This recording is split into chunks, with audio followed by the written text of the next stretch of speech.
आज मंडली रे रही वाक्य जानी बाप्तिस्म नहीं परित्राण पाइला परे अनेक भाई भणी माने जानी जानी से माने पाप करुअछंती पाप रे निज जीवन को बिताउछंती से माने जानिछंती मद पीवा उचित नुहे तथापि अनेक भाई भणी माने मद पियंती से माने जानिछंती सिनेमा सीरियल ए सब बंधन रहिबा उचित नुहे तथापि से माने सेही विषय गुडी को से माने देखंती अनेक जानिछंती आमे नाश पुड़िया गुटिका ये सब खाइबा उचित नुहे तथापि से माने कोन करंती सेही सब करिबा पई से माने पछगुंचा दियंती नाही आ वास्तव रे एही प्रकार भाई भणी मान विषय रे बाइबल कोन कहे आमे प्रभु को वाक्य रु अल्प समय आमे कथावार्ता हेबा आज अनेक डिनोमिनेशन अनेक शिक्षक मान अछंती जो माने कहंती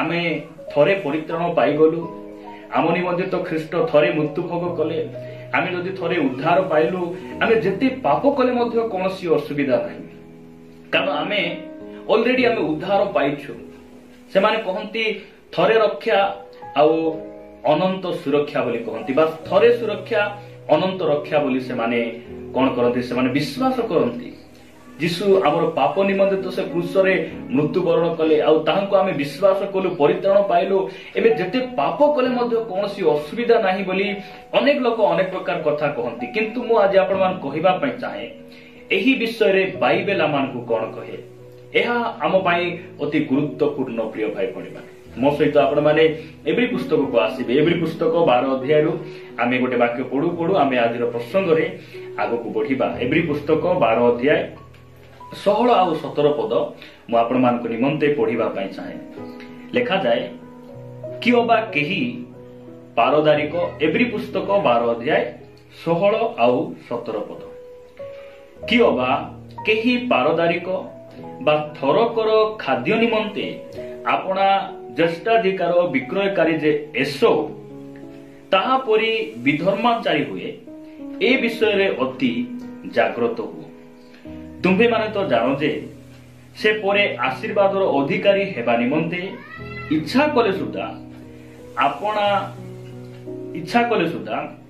अग्राह्य हेला पुणी अनुताप करिबा निमंते अश्रुपात सह सजत्न रे चेष्टा कले हे ताहा करिबा पई आउ सुजोग पाइला नाही प्रिय भाई भणी माने आमे एसो आ जाकुबंको विषय रे आमे जानू एमाने जाला भाई इसहाकंकर पुत्र एमान अटंती दिने एसो क्षेत्ररु से तृषारे क्षुदारे निज घर को फेरुचंती आ से समय रे जाकुब रोसई करूथांती आ से समय रे एसो कहउचंती मते जेमिति हेले टिके खाइबा को दियो मते मरि गला परि लागुचे ई पूरी समय रे से कोन करूचंती जाकुब तांको सहित चुक्ति करूचंती तुमरो ज्येष्ठ अधिकार मते विक्रय करो मु तुमको खाइबा पई देबी एसो कहउचंती मला परे मोर अधिकार कोन दरकार आ रंगा डाली बोली कहले मुसुरी डाली निमंते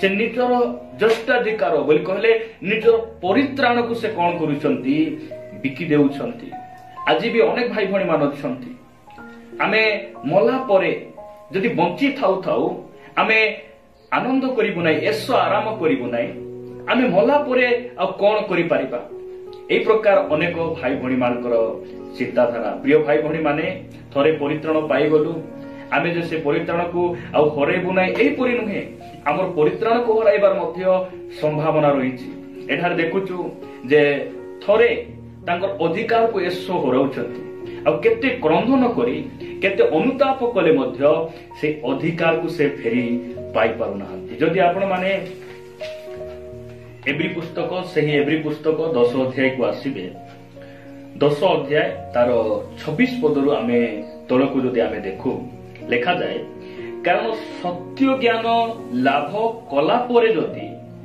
आम्भे माने स्वेच्छापूर्वक पाप करूथाउ प्रिय भाई भणी माने आमे वाक्य गुडी को आमे ध्यान सहित सुनिबा आमे भलो भाव रे बुझिबा जो द्वारा आमे सेठिरु आमे कोन हेबा मुक्त हेबा सेठिरु आमे बाहरी आसीबा लेखा जाउछि जे सत्य ज्ञान लाभ कला परे जदि आम्भे माने स्वेच्छापूर्वक पाप करुथाउ तेबे पापार्थक बलि आउ अवशिष्ट नथाए।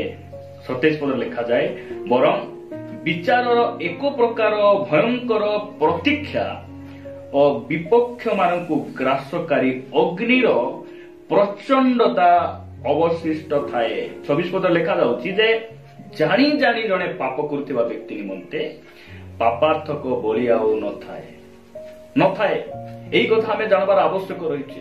अनेक भाई भणी मानकर मनोभाव, मु पाप करुथिबि प्रभु को क्षमा मागुथिबि, पाप करुथिबि स्वीकार करुथिबि, एही परि नुहे प्रिय भाई भणी माने। बाइबल एहा हमकु कहे नै जदि जणातरे अजाणतारे आमे कोनोसी पापरे आमे लिप्त अछु, बंधनरे आमे लिप्त अछु, सेठिरु आमे प्रभुको निकटरे पाप को स्वीकार करी आमे से पाप को छाड़ी देले आमे दया पाइबा, आमे क्षमा पाइबा, आमे उद्धार पाइबा। किंतु जदि आमे जानी जानी पाप करुथिबा, लेखा जाउछि आहुरी पापार्थक बलि कोन न थाए, अवशिष्ट न थाए बोली कहले, आउ क्षमा न थाए। से व्यक्ति निमंते कोन थाए, प्रचंडर से अग्नि ग्रासकारी से अग्नि कोन करे से व्यक्ति को अपेक्षा रे थाए। प्रिय भाई भणी माने आमे ए सब वाक्य को आमे बुझिबा आउ आमे परमेश्वर को भय करी ताहांकर गोड़ धरी ताहांकर निकटवर्ती हेबा। कारण पाप यह गोटे छोट विषय नुहे।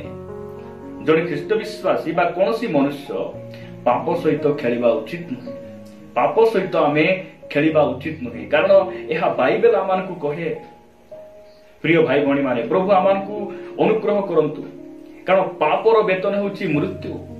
प्रभु यीशु ख्रीष्ट एथिपाई से मृत्यु भोग करि नथिले जे तुमे जेते पाप करुथिले मध्य मु तुमको क्षमा देउथिबे, एथिपाई से मृत्यु वरण करि नथिले।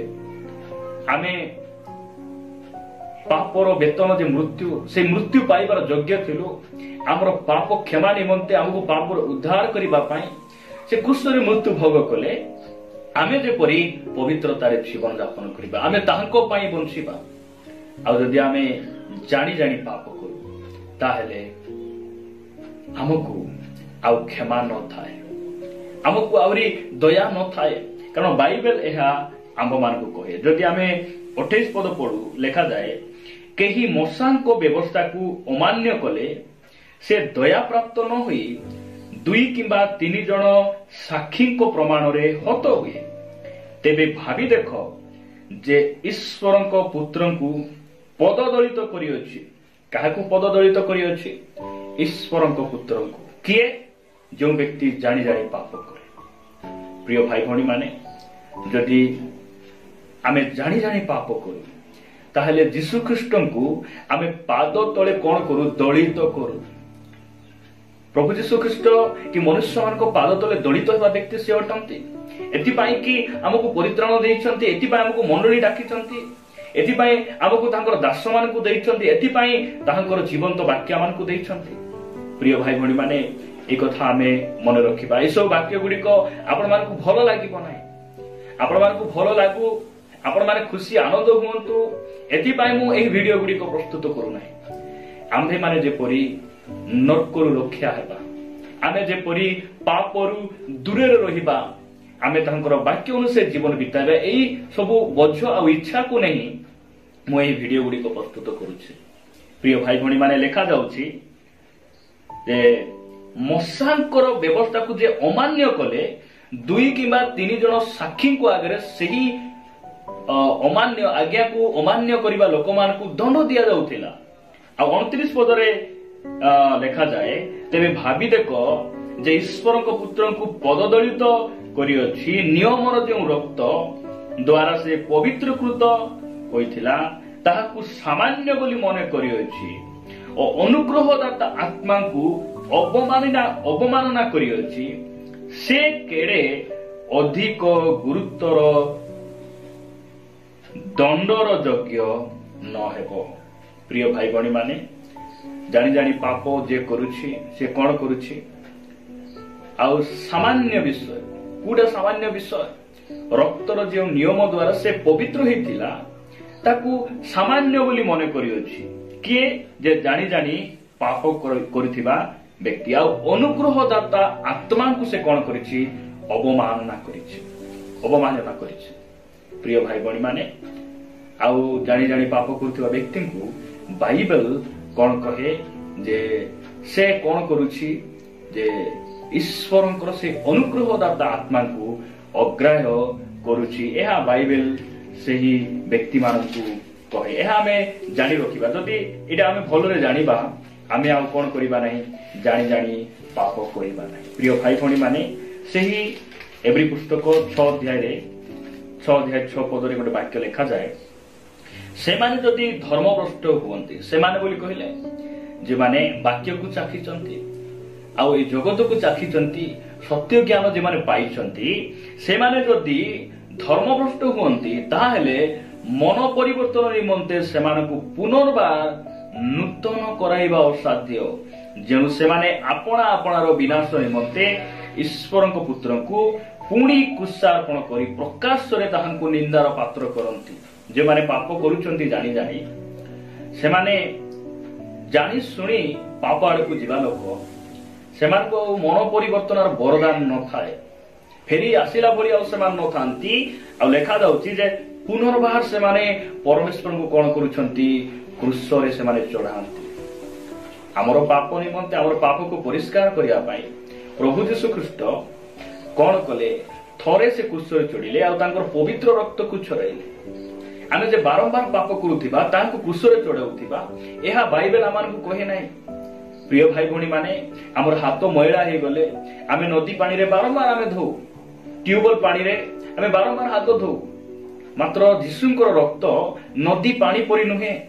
ଯୀଶୁଙ୍କର ରକ୍ତ ଆମେ ଗୋଟେ ଟ୍ୟୁବଲ ପାଣି ପରି ଆମେ ଭାବିବା, ଏହା କେତେ ଖରାପ ବିଷୟ। ପ୍ରିୟ ଭାଇ ଭଉଣୀ ମାନେ, ତାହାଙ୍କର ପବିତ୍ର ରକ୍ତ, ସେଇ ବହୁମୂଲ୍ୟ ରକ୍ତ, ସେ ଆମ ନିମନ୍ତେ ଥରେ ସେ କ୍ରୁଶରେ ଚଢିଲେ ଆଉ ଆମକୁ ସେ କ୍ଷମା ଦେଇଛନ୍ତି, ପରିତ୍ରାଣ ଦେଇଛନ୍ତି, ମଣ୍ଡଳୀ ଦେଇଛନ୍ତି, ପ୍ରଭୁଙ୍କର ଦାସମାନଙ୍କୁ ଦେଇଛନ୍ତି। କାହିଁକି?